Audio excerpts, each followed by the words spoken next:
2 ani, zi de zi, lună de lună, minut cu minut, se adună și îi un impact așa foarte, foarte mare asupra minții tale, asupra inimii. Cum ai descrie cine ești tu astăzi, dincolo de experiența ta cu vaginismul? În primul rând mă numesc Mary, am 23 de ani și cum aș descrie eu acum? O persoană foarte fericită, happy, pentru că am trecut de problema asta și sunt o persoană foarte extrovertită, râd mult și cam atâta. Ce studiezi? La Universitatea de Medicină ca asistent medical. Și da, îmi place să dorm în timpul liber mult, îmi place să fac plimbări în natură, mă deconectez așa de tot stresul de toată ziua și cam. Ce te-a convins să vorbești public despre un subiect atât de sensibil?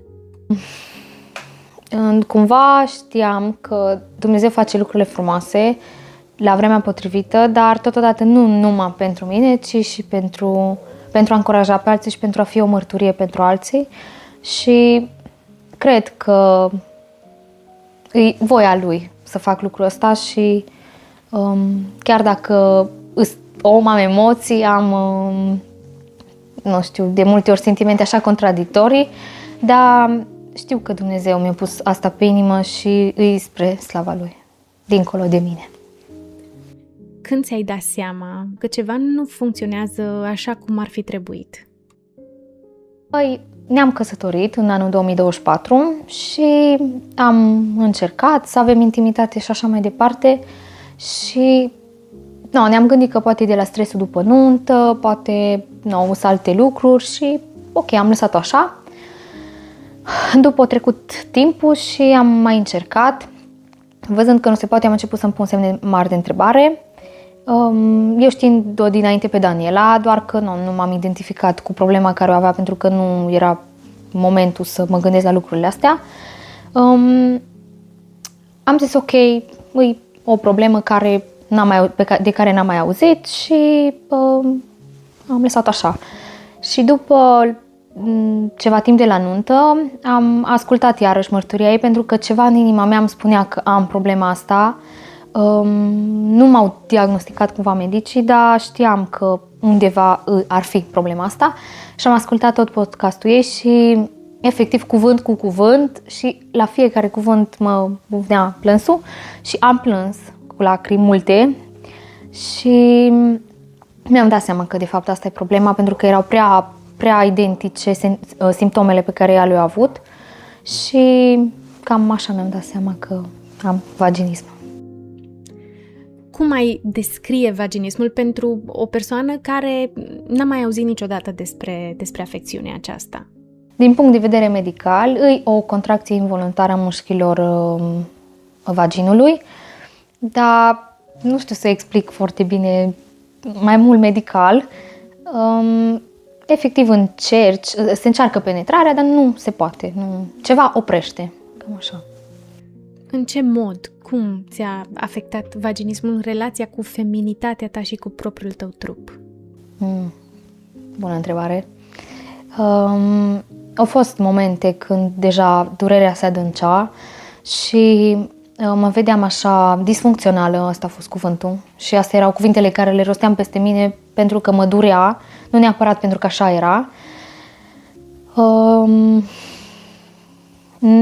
Nu neapărat m-am gândit la faptul că mi-afectează neapărat feminitatea, dar am avut, nu știu, sentimente așa foarte opuse, parcă, ok, nu simțeam că mi-afectează feminitatea, dar totuși simțeam că sunt disfuncțională. De multe ori mi-aș fi dorit ca, având problema asta, soțul meu să-și fi găsit pe cineva care nu are problemele astea și să încerce, nu știu, să fie avut o căsnicie fericită și din punctul ăsta de vedere, pentru că eu nu puteam la momentul respectiv să-i ofer asta și mă durea și lucrul ăsta pentru că mă gândeam ok, eu nu pot să ofer asta, nu sunt sănătoasă din punctul ăsta de vedere și poate altcineva ar fi putut mai bine să ofere lucrul ăsta. Cred că și soțului meu a fost greu pentru că e o chestie normală ce trebuie să se întâmple într-o căsnicie și zic într-o căsnicie pentru că e mediul pe care Dumnezeu l-a creat pentru lucrurile astea și cred că și pentru el a fost frustrant, pentru că se gândea poate că el are o problemă, la fel cum mă gândeam și eu și cred că foarte multă frustrare și chestia asta ne-a afectat pe amândoi în mod individual, dar și împreună în relația cu Dumnezeu. Ne-a îndepărtat așa încetul cu încetul și cred că și Satan așa a avut o ușiță prin care să vină la nivelul minții noastre să ne tot pistoneze. Uite că nu ești bună, uite că nu ești bun, nu o să ducă nicăieri și e o problemă foarte, foarte reală și la nivelul minții e o luptă foarte mare. În toți anii aceștia care au trecut, ce a fost cel mai greu de dus în tăcere? Faptul că există problema și mă gândeam cum o să dea Dumnezeu rezolvarea. După mintea mea, mă gândeam că Dumnezeu poate să o dea la un moment dat, dar mă târam așa de multe ori și mă gândeam, Doamne, cât mai durează? Cred că perioada asta, prin tot procesul ăsta și perioada prin care am trecut, mă făceau să mă târăsc și să mă gândesc, Doamne, nu mai pot, Doamne, când o să se întâmple, când o să fiu și eu în sfârșit normal, când o să experimentez normalitatea, care e de fapt normalul. Anul înainte să încep tratamentul am avut o perioadă foarte low, așa, și psihic și, cum am zis mai devreme, mă târam efectiv și mă gândeam, Doamne, nu știu unde vrei să duci lucrurile astea, nu știu cât mai vrei să le duci, cum vrei să faci, dar erau situații limită, când îmi pierdeam răbdarea și a fost un moment în care i-am zis Domnului, Doamne, din durerea mea, nu știu, lasă-mă în pace, așa, nu știu, am fost foarte sinceră cu Domnul și în durerea aia pe care o simțeam, cumva l-am îndepărtat pe Dumnezeu de mine și cred că l-a durut foarte tare lucrul ăsta, pentru că îmi imaginez un tată cu un copil și copilul să-l respingă și e foarte dureros imaginea asta. Mary, știm că durerea aceasta nu e prima durere din viața ta. Dacă ai vrea să ne povestești un pic mai multe despre asta. Vreau să zic în primul rând că dacă Dumnezeu n-ar fi fost, eu n-aș fi fost aici și că e totul prin har și am primit un har imens. Da, la vârsta de 14 ani, așa ca prin surprinderea mea, ironic, am aflat că o să urmeze să mă lupt cu leucemia și chiar dacă pământește am dus lupta asta ca om, știu că în spate a fost Iisus, tot timpul așa mi-l imaginam că El e în spatele meu și zice, hai că poți. Și cumva îl vedeam cum îmi dă putere, mă ajută să am credință. A fost și asta un moment din viața mea în care, ok, mă gândeam la 15 ani, știu că mi-am scris într-un carnețel, Mary, ce alegi, să lupți sau să mori? Și asta are un impact foarte mare și în prezent pentru mine, pentru că mă uit în spate și mă gândesc, Doamne, cum ai făcut lucrurile și cum ai ales să mă vindeci și cum, nu știu, are un impact așa foarte, foarte fain, cum aliniază Dumnezeu toate lucrurile, cum aduce El vindecarea și în cele mai de jos momente și stări pe care le avem ca oameni. Ce te-a încurajat să cauți tratament la Her Therapy Center? Cred că după primele încercări, în anul 2024, chiar după nuntă, am văzut că știam de la tine de fapt că aveți centru și am îndrăznit să scriu. Aveam așa o licărire de speranță și v-am scris mail și înapoi, când am primit mail-ul, am văzut suma tratamentului și cumva m-am și descurajat un pic și am zis, ok, Doamne, nu pot să trimit înapoi mail să zic, ok, nu am suma, mă primiți așa, nu am putut să fac asta. Am lăsat așa și cred că din 2024 până în 2025, cred că tot așa m-am dus cu gândul că Dumnezeu face cumva lucrurile până în luna februarie a anului 2026, lunile trecute, când ați postat pe Insta că un sponsor să ofere suma asta de bani și am zis ok. Primul impuls a fost, nu știu, să scriu, să nu scriu și am zis, ok, hai că scriu. Și am început să, vă zic efectiv, să răspund la fiecare întrebare care era în story și mă gândeam la un moment dat să nu fiu nici foarte dramatică, dar efectiv asta a fost viața mea, nu aveam ce să adaug și ce să scot. Și am zis, ok, așa le zic. După ce am lăsat telefonul jos din mână, m-am pus și m-am rugat și am zis, Doamne, îi voia ta efectiv, fă tu ce vrei, dacă tu prin centrul ăsta vrei să lucrezi, fă-o prin modul ăsta, dacă nu, știu că tu poate ai altă posibilitate pentru mine, că sunt infinite posibilități la Dumnezeu. Și spre rușinea mea, într-o zi scrollam pe, nu știu, pe ce eram, pe Insta sau pe TikTok, în fine, și am primit mail-ul cu ai fost acceptată pentru un tratament gratuit, dar eu n-am văzut prima parte. Am dat pe mail și am văzut mai jos că am fost acceptată și în momentul ăla cred că am lăsat telefonul jos din mână și am început să plâng în hohote. Și acum bine.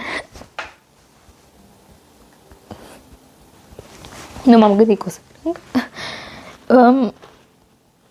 Și cred că toată ziua am plâns, gândindu-mă ce șansă mi-a oferit Dumnezeu și a fost așa un respiro și m-am gândit, Doamne, în sfârșit m-ai ascultat și m-ai auzit. În sfârșit, după atâția ani, chiar dacă nu au fost foarte mulți pentru unii, 2 ani, zi de zi, lună de lună, minut cu minut, se adună și îi un impact așa foarte, foarte mare asupra minții tale, asupra inimii, asupra relației cu Dumnezeu.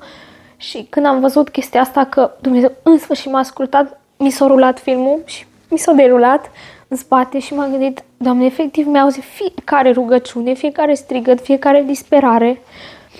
A fost așa un moment de intimitate cu Domnul de puternic.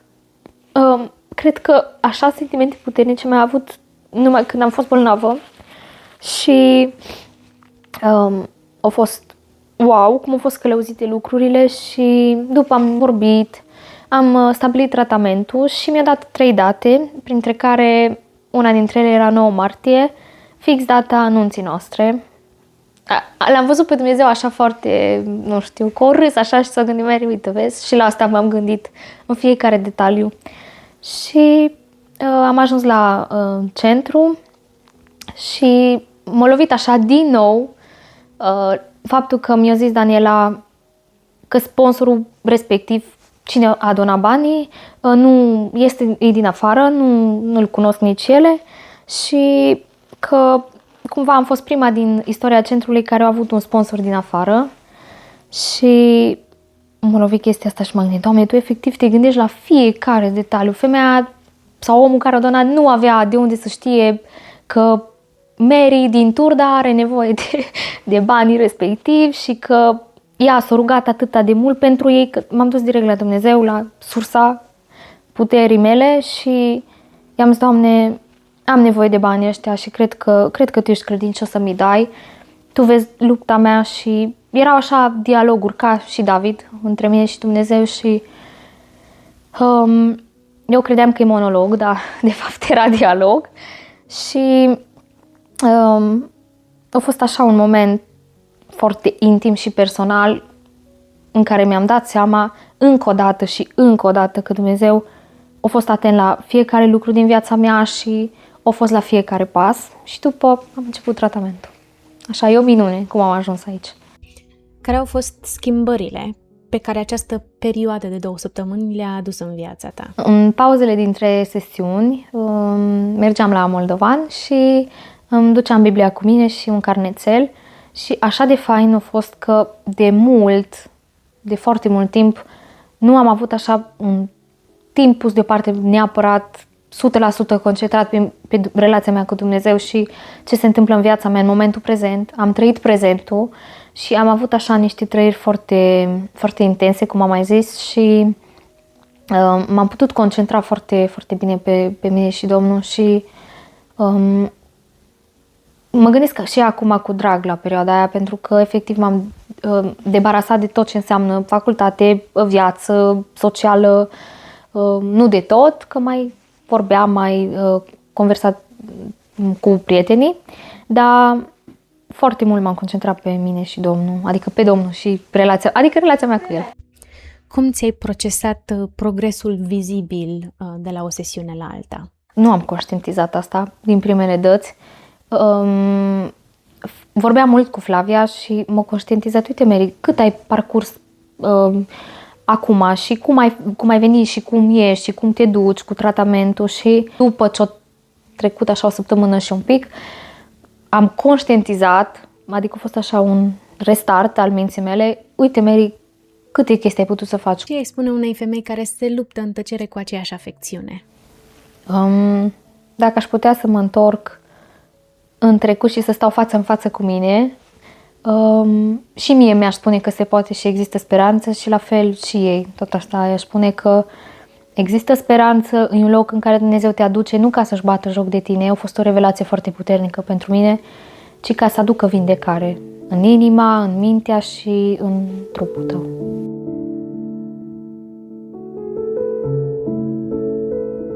Și acum bloopers la final. La final, e ok.